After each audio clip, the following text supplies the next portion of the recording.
everyone, I'm Melissa from Knitting the Stash, and this is episode 50 in the podcast series. I'm calling it the big 5-0 because it just seems right. It's like the big one, you know, 50. 50 seems like a good round number for an episode, and I'm really happy to be here with all of you. Thanks, as always, for all of your comments, and the last thread that we had going on about modifications over in Ravelry and on the last episode was awesome. It was so nice to hear all the different things you guys want to learn, and I'm going to do my best to get as many technique videos up as possible this year.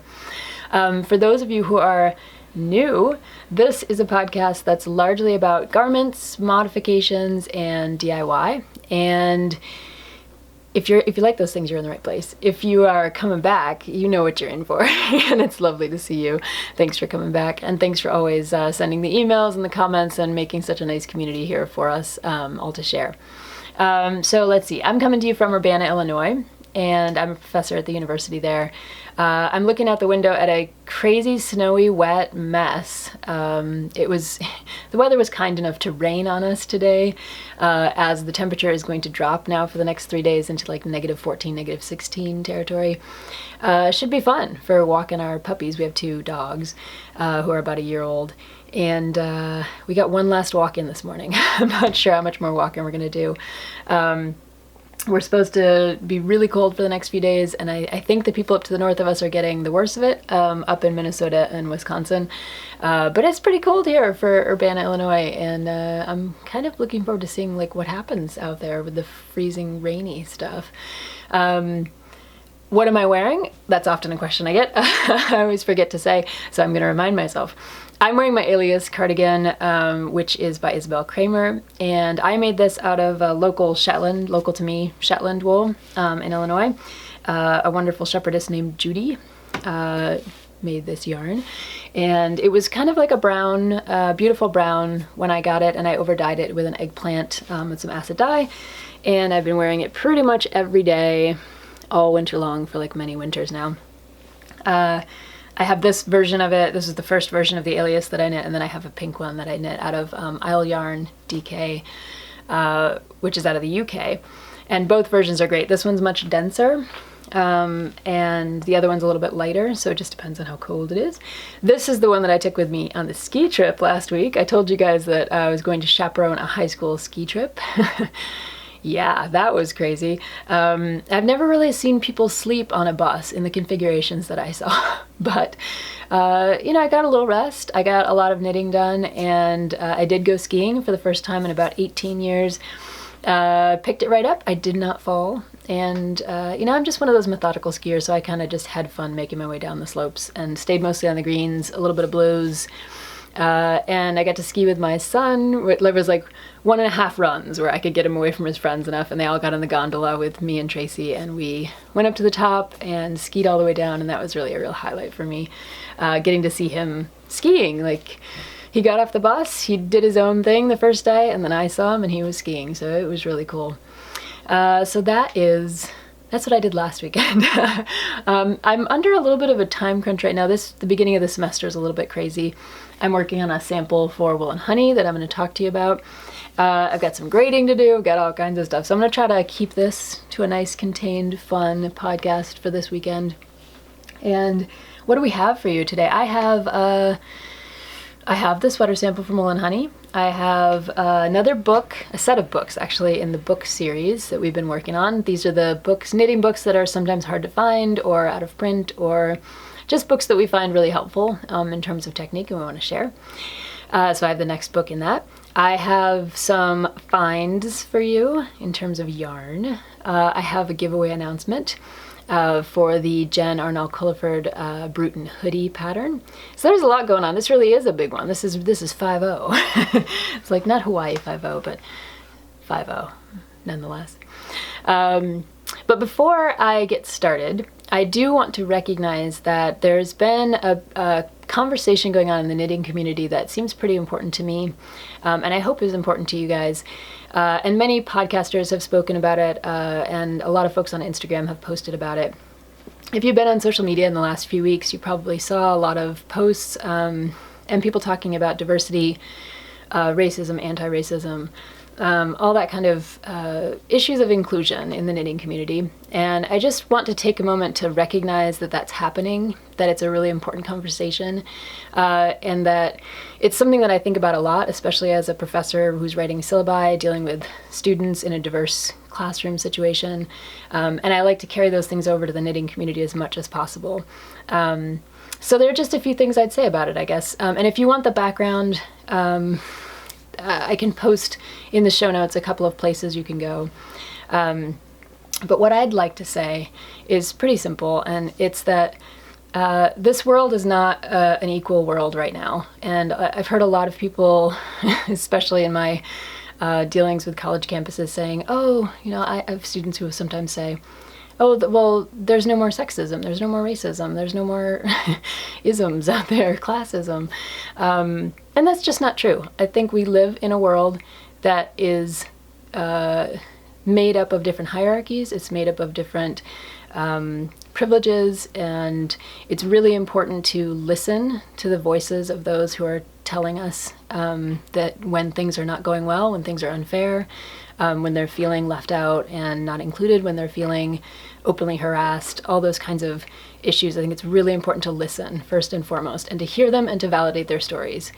And secondly, I think it's really important to try to build an inclusive community. And I hope I've done some work on this podcast to do that in little ways. I'd like to do more and more of it.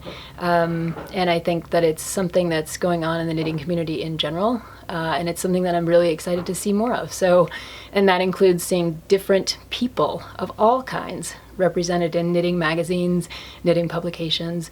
It means a recognition of the work that's being done by indie dyers and shepherdesses and pattern designers who are of all different races, classes, able-bodiedness, all kinds of different things.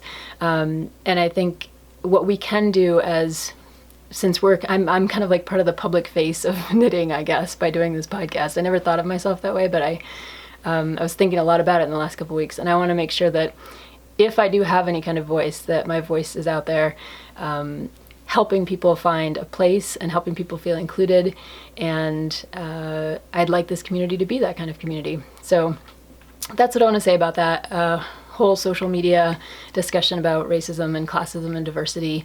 I'd like everyone to feel welcome here, and I hope you do, and I'd like to be a representative for what we can do in terms of inclusivity and listening to the stories of others, and representing as much as possible the diversity of this great community that we have, because I love this community and I feel so embraced by it, and I want others to feel that same way. I hope that happens here just as well as any other place in this knitting community. All right, with that said, let's jump into some knitting. Yeah. So the first segment is on this sweater, which is a sample knit for the Wool and Honey yarn shop up in Michigan. It is the BeeKeeper Cardigan. And the BeeKeeper Cardigan is by Marie Green.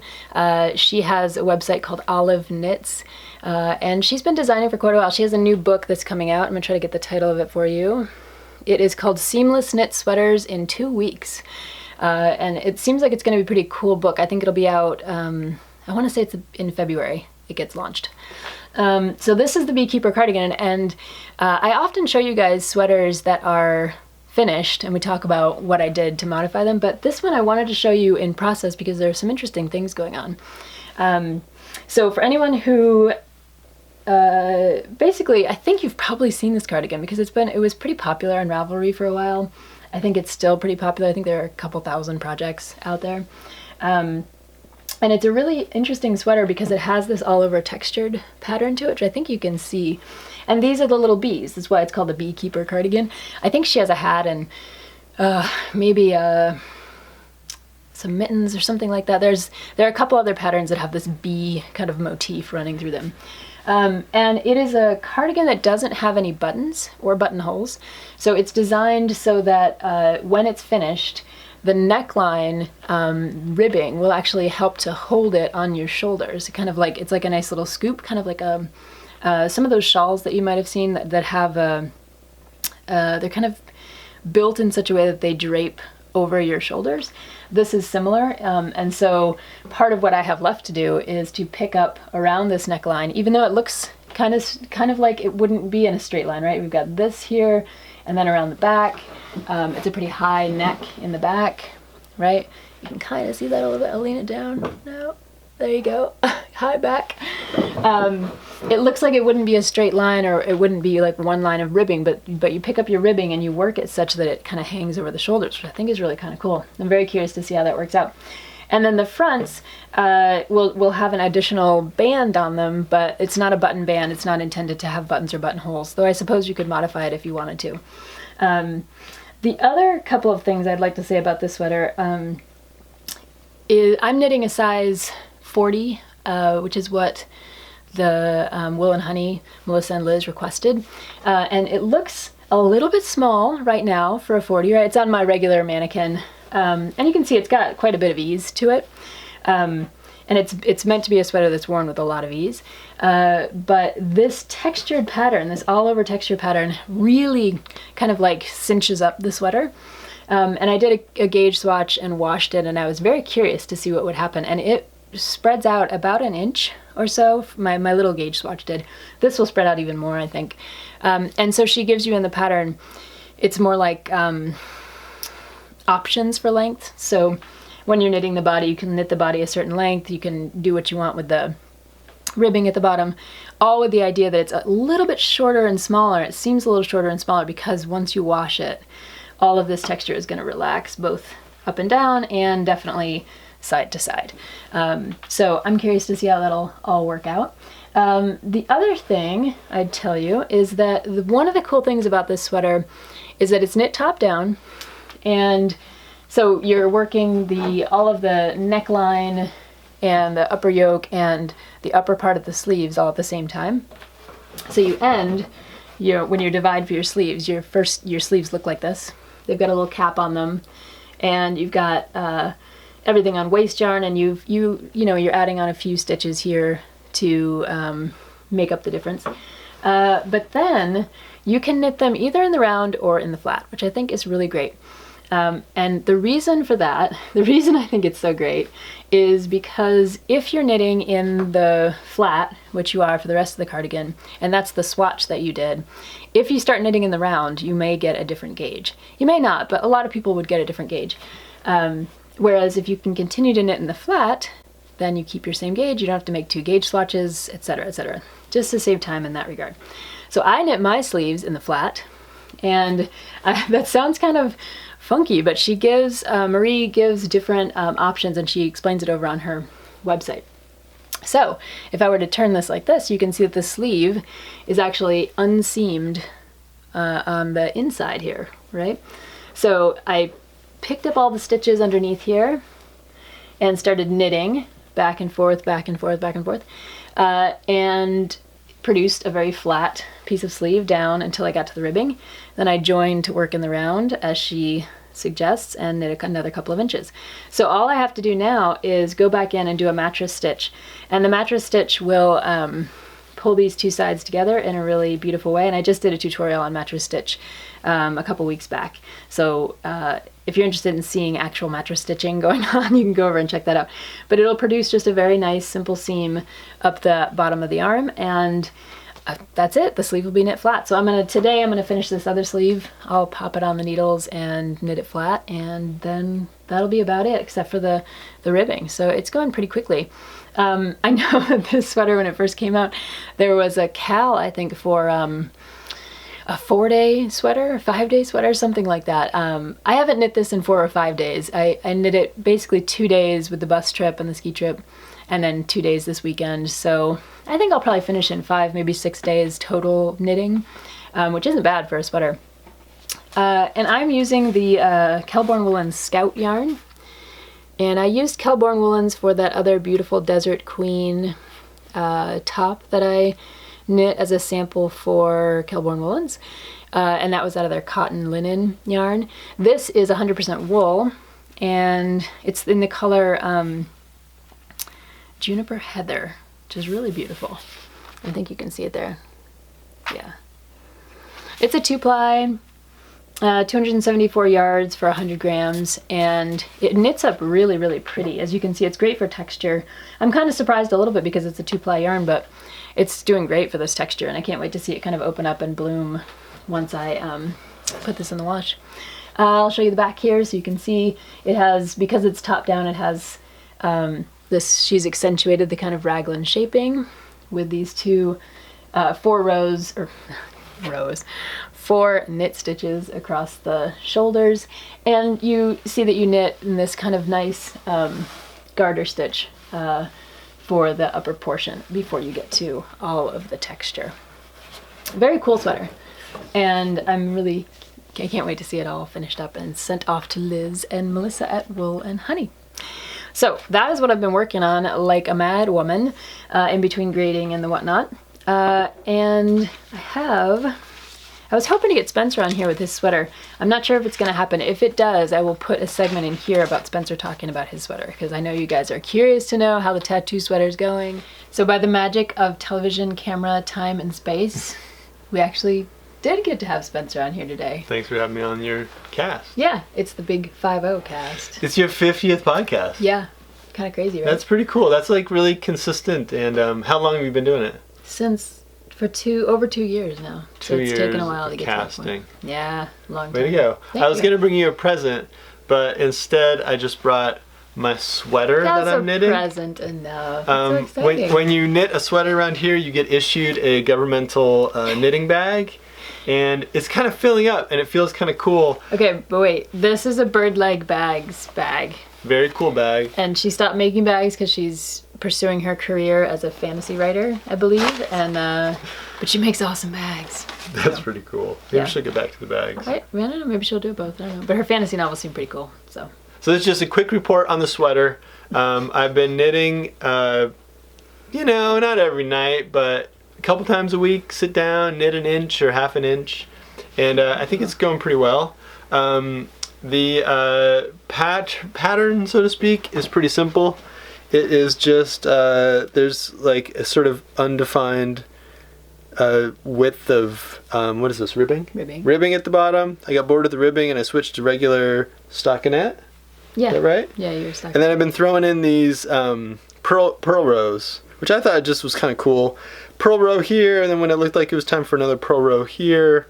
And it's looking pretty good. The yarn's a little greener than I thought it would be, but here it looks blue, but downstairs it looks green. Whatever, So it's kind just the color. So anyway, it goes up to like right here right now. So I've got like a potentially warm tummy. Like a tummy warmer. Yeah, and when I might have mentioned this before. When I hit the armpit, I'm gonna go SOS and ask Melissa to help me out with like little armpit turning kind of action. Armpit. It just doesn't sound quite as romantic as like when I get to the armpit, darling, and then I'll hand it over to you. So anyway, I'm looking for some expert help. Last time I knitted a sweater, it ended up being a pillow. It just didn't work out. But this time you're really keeping with it. I'm going for the like actual sleeves and stuff. And you're kind of like following a plan. This was the plan I wrote for him, which is now crumpled in the bottom of his bag. It's pretty good though. That's the tattoo sweater plan. And but it hasn't seen much use, I can tell. Well, I haven't really looked at that plan since I started knitting, just because right now I'm in the monotonous, just knitting until you get to the armpit. But it's 18 inches. It's going pretty well, and it's been fun. It's been, I almost said relaxing. But that's not quite the right word. It's been like an exercise in the self. So today he told me about like he likes looking into these long races and stuff, and today he told me about one that was like 3,000 miles long, but this is a lot like that. But it was a race that you just run around somebody's block, like you just run this one block in Brooklyn, because it was some monotonous 3,000-mile foot race. So you call it monotonous, and I call it like it's a little bit like knitting a sweater. Zen. But anyway, I think it's fun. I'm keeping up with it. It's been a couple months now, but I think I'll be done by the end of winter.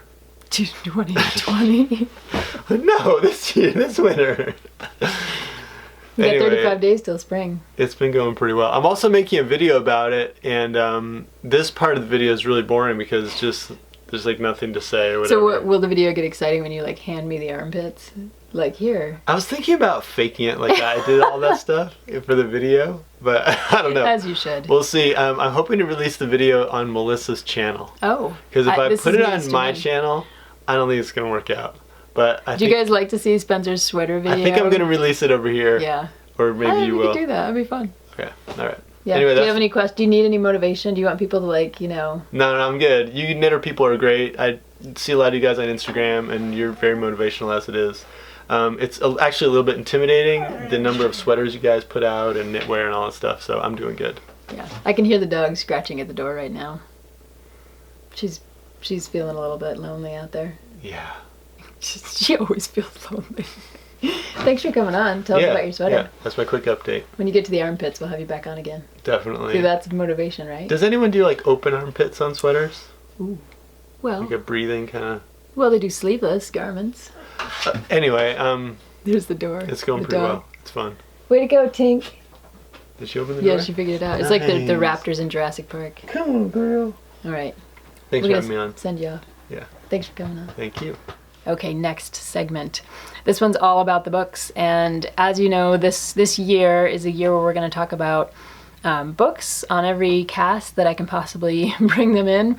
Sometimes they're going to be out of print, hard to find, have interesting information, have really cool techniques, stuff that I want to share with you, and I'm hoping that we can build up a bibliography or some kind of library so that we all know what books are out there and how to get a hold of them, especially if they're out of print or difficult to find. So I was hanging out with my knitting ladies, my spinning ladies this last week, and Debbie, who often watches the podcast, started talking about the book segment. And she mentioned that she had some really cool books on lace that she wasn't sure I had seen or she thinks would fit the bill.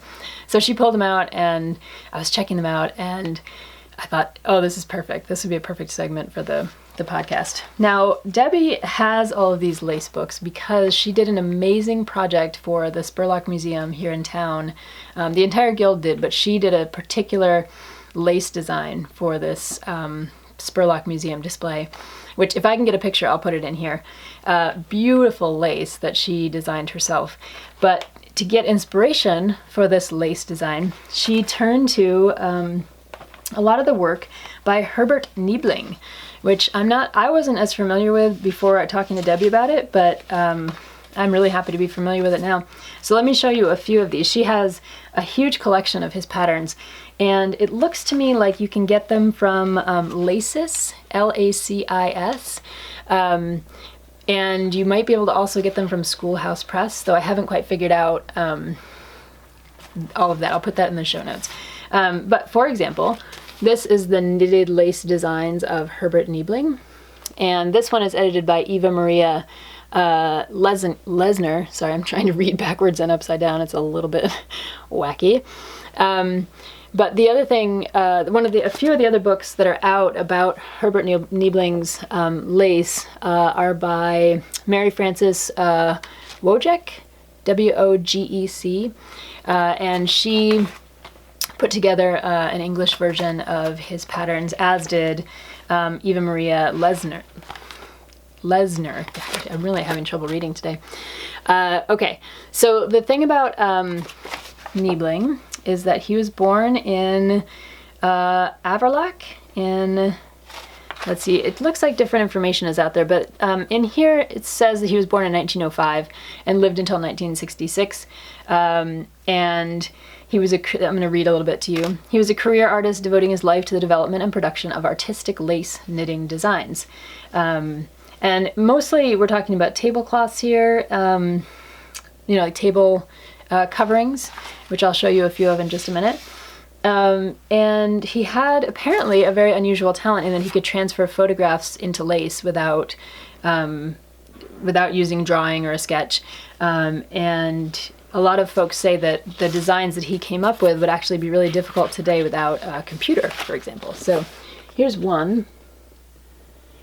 I just think they're so intricate and beautiful, and it's a great innovation in a way to be able to knit lace in a circle flat. So you start in the middle where there's hardly room for like your hands or your needles, and you're working in a spiral design outward. And the idea is that it would lay flat in the end, which is not that easy to do. Here's a square one that he put together. And I just think the intricacy of these is so incredible. So that's one of the books that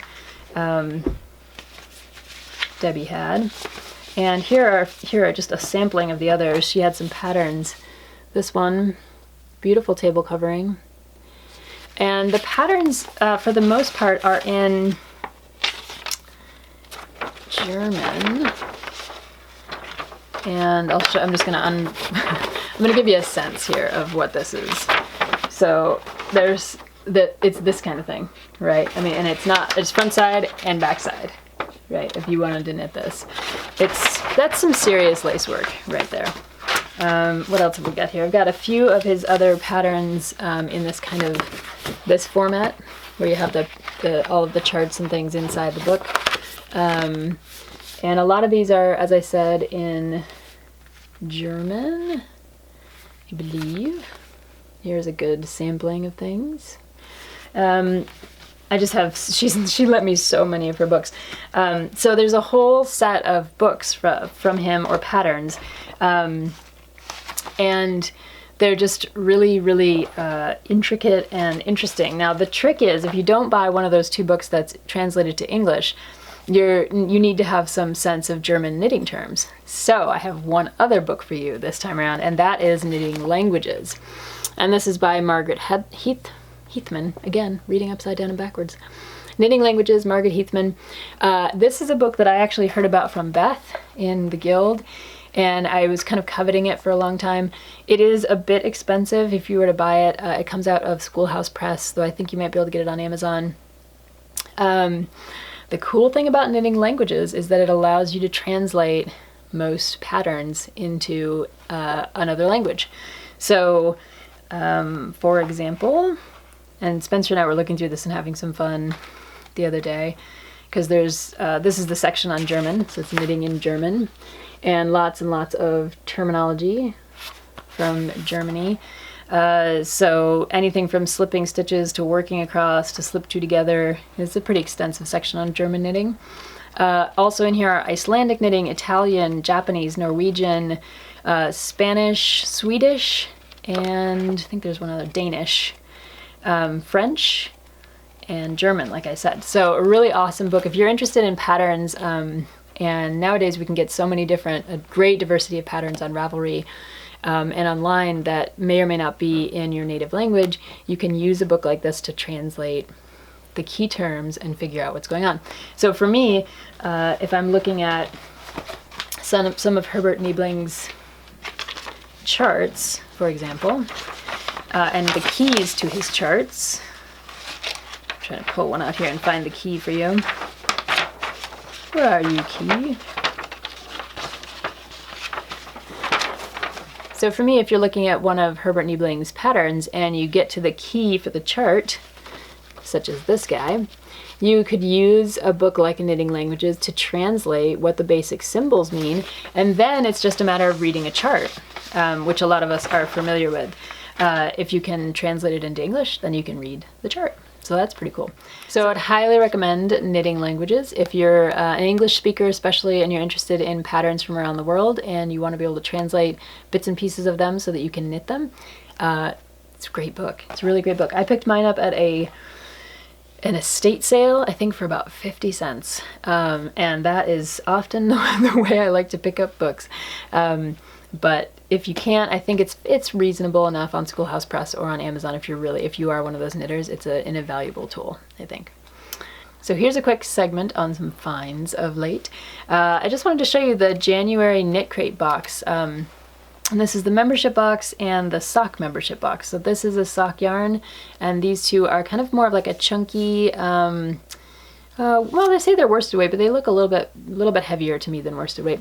Pretty little colors here, and all of these are non-superwash yarn. They're all Peruvian Highland wool, and they need to be hand washed, which I think is kind of cool for a membership box to come along and go with a non-superwash yarn, especially a non-superwash sock yarn, because I think it inspires you to think a little differently about sock yarn. Now there are certain breeds, the down breeds, that are actually really great for socks, and they don't shrink or felt if you wash them. in like a washing machine for the most part. And Rachel Smith over on the Wool and Spinning podcast talks about this a little bit in some past episodes.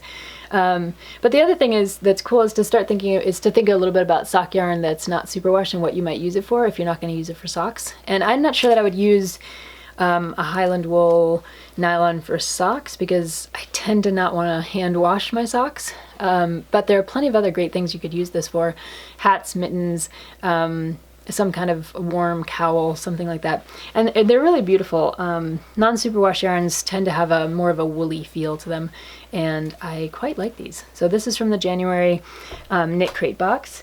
And Yarn Fairy and the Pixies sent me some yarn to share with you guys.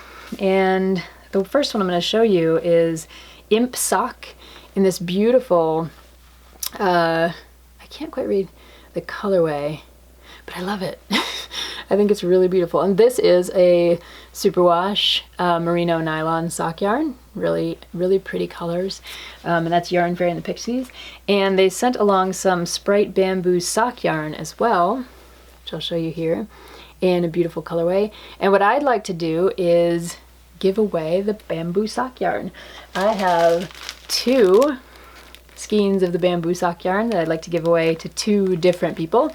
So if you would like to get in on this giveaway, why don't you head over to the Yarn Fairy and the Pixies website and let me know what your favorite colorway is over there, or your favorite base, one or the other, and I'll enter you to win one of these 2 skeins. Now this is going to be open to everybody, but because of shipping costs, if you're outside the United States, shipping is going to be up to you to cover. So think about that before you enter. If you're in the United States, I can cover shipping.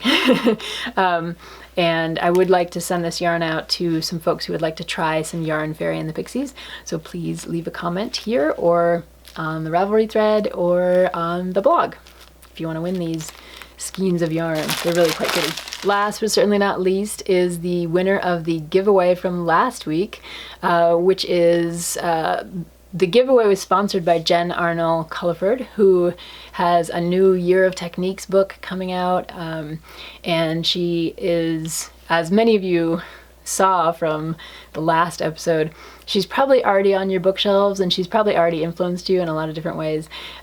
She's done tech editing for some of my knitting design heroes and yours probably, and I did a feature interview with her over on the blog. So if you want to read more about Jen Arnall-Culliford, please head over there.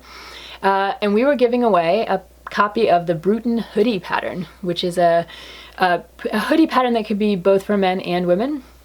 I like that kind of ability to go back and forth. And the winner is Charlotte Knox. Charlotte said, and I asked you guys to comment on a technique that you'd like to learn. Charlotte said, I would really like some help with joining panels of knitting, such as back to front, sleeve to shoulder, button placket to front, etc. So Charlotte, I'm hoping to get some of those techniques in videos for you guys this year, and thanks for entering. Congratulations on winning the Bruton hoodie. If you want to send me your Ravelry ID via email at knittingthestash@gmail.com, I will get you in touch with Jen. And congratulations. Thanks to everyone who entered. I really appreciate the long list of techniques, and like I said, I will do my best to get to so many of them this year with some videos for you guys. So I think that's about it for today. Thanks so much for joining me and having some fun with yarn and knitting and books and sweaters and all the good stuff. And I wish you well in the next couple of weeks until I see you again. Take care. Bye-bye.